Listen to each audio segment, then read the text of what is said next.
Meanwhile, the House of Representatives has passed for second reading a bill seeking to amend the Electoral Act to criminalize the failure of a presiding officer to deduct excess votes in a polling unit during an election.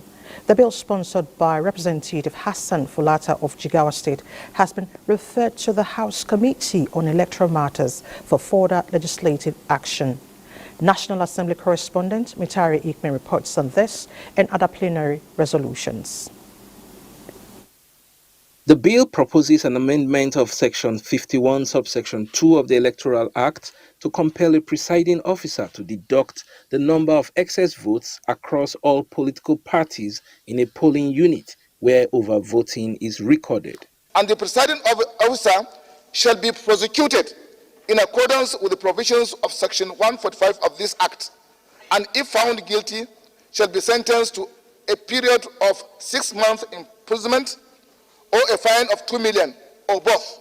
If this bill is supported by all of us, God's willing will enhance and strengthen the electoral process.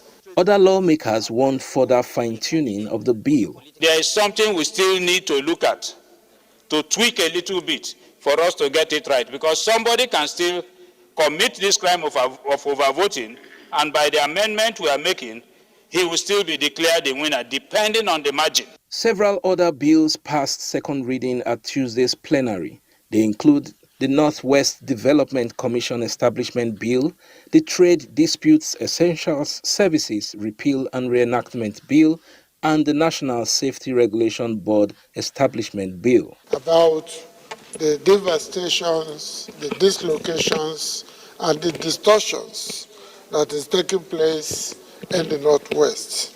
Motions of urgent public importance were also adopted. This motion seeks to urge the House to urge the federal government to ensure that international oil companies clean up the Niger Delta region before divesting from the country. The House therefore resolved to urge the leadership of the National Assembly to intervene and ensure that the remaining members elect of the Plateau House Assembly are sworn in for the purpose of equity, fairness, and justice. The House has adjourned plenary to 2nd of July 2024. From the National Assembly, Mitaire Ikben, NTA News.